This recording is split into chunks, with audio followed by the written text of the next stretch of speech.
How to grow creeping thyme. Several plants claim the name creeping thyme, including Thymus longicaulis, Thymus serpyllum and Thymus praecox, which all enjoy similar growing conditions. Dry, warm, sunny spots are best for this low-growing, aromatic perennial, for example, the edges of garden beds, rock gardens and between stepping stones. Thymus longicaulis grows in U.S. Department of Agriculture plant hardiness zones 6A through 9B. Thymus serpyllum grows in USDA zones 4 through 8. Thymus praecox grows in USDA zones 5 through 8. Growing creeping thyme. Creeping thyme thrives in dry, gritty, well-drained soils and full sun sites. The plants don't grow well in partial shade. Cold, wet soils can spell disaster. Grow creeping thyme in sandy or stony loose soils in areas that receive 6 or more hours of sunlight every day. Thymus longicaulis and Thymus praecox grow in clay soils, providing the soil is well drained.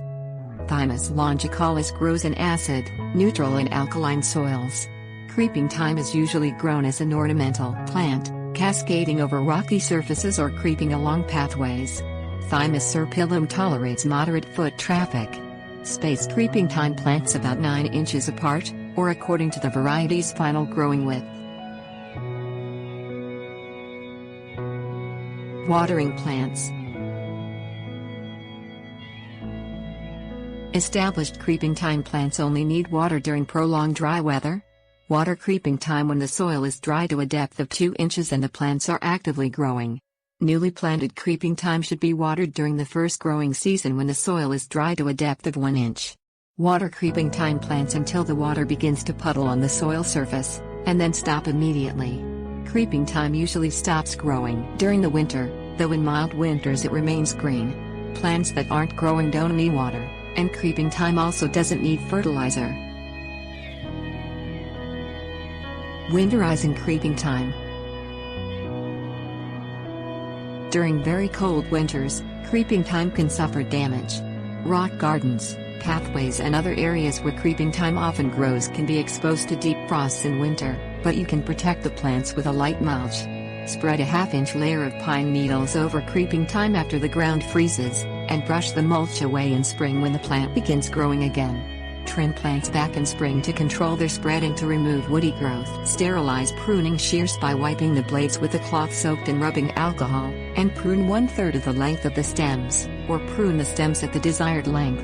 Sterilize the pruning shears again when you've finished.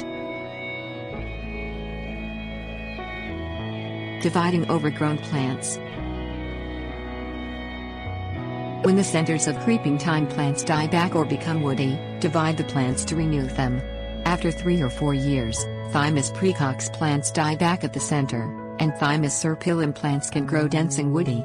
Dig the plants up in late winter, and pull off the dead foliage and roots. Pull the plant into hand-sized sections, and plant one section in the original growing spot at the same growing depth. Plant the other sections elsewhere in the garden, or give them away or put them on a compost pile. If you need to use pruning shears to separate the plant into sections, sterilize the blades before and after use.